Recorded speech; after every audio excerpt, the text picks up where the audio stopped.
All right, folks, we'll continue to talk a little NFL on this Thursday. Redskins break for camp. Their defensive tackle, the Temple native Matt Ioannidis, kind enough to join me for a couple of moments. And Matt, good to catch up with you. Good to touch base. And it's funny, we had this conversation last year, and now I can kind of call you a veteran. What's changed from last year going in as a rookie to this year with training camp? Seems like you get a little more acclimated, right? Yep. Appreciate you guys having me on. Acclimation has been key. Going through the OTAs a second time, now going to camp a second time. It's all about experience and knowledge in this league, so I've been happy to been able to experience this.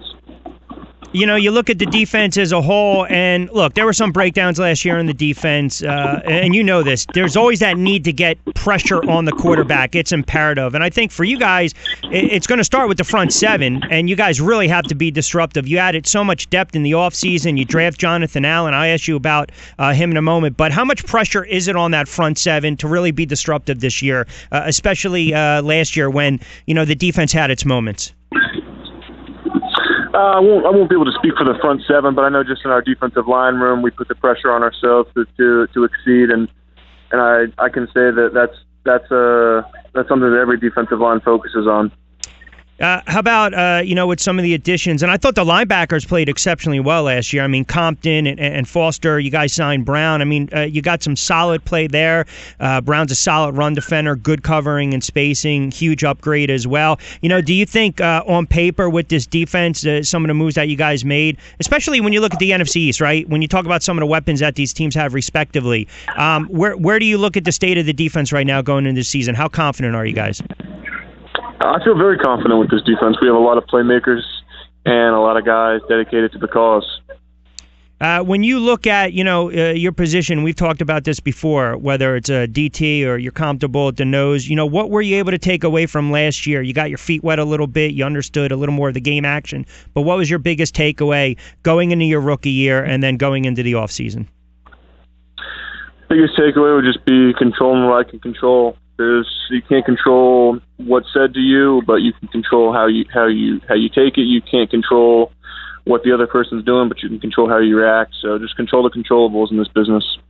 Listen, I know it's only your second year. You're still a young player, and I know you're not going to dive too much in this. We know it's been an interesting offseason for you guys. Some of the losses offensively, the GM issues, Kirk Cousins and his contract.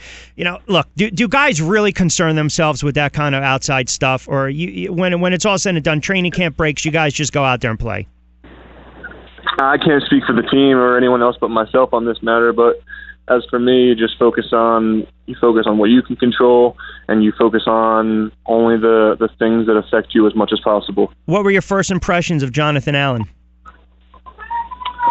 Terrific athlete, first off, and secondly, he's a great guy. Sometimes a lot of guys can be skeptical when a first round guy's in your room, but it's been great having Jonathan, and I've gotten to know him pretty well, and he's a good cat. Well, listen, anytime you have a high draft pick or a first-round draft pick, guys come in and they have a good background and pedigree, right? The first things they want to do is endear themselves. You got to see what these guys are kind of made of. You had to go through it last year. And it's not like you were highly touted as well. You had to earn your keep, and you had to earn a roster spot. So I totally understand where you're going with that.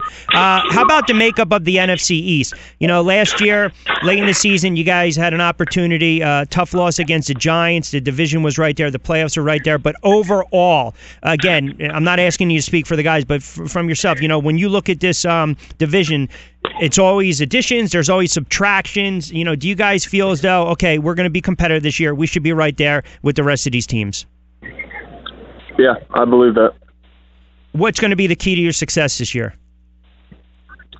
Just speaking with a bias, I'd like to say the D-line.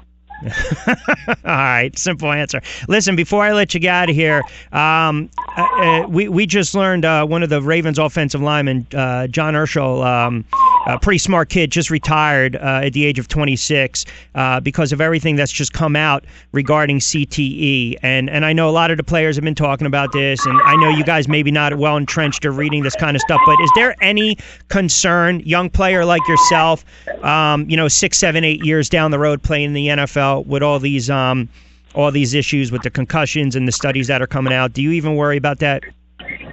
You know what? I haven't done any of the research, and I haven't looked at any of the studies, so I haven't even formed an opinion yet on that matter. All right, fair enough. Well, look, I know we're a little tight for time. Always appreciate you jumping on board. I know you guys just broke today, so we'll talk along the way. We'll certainly talk during the season. I appreciate a couple moments, Matt.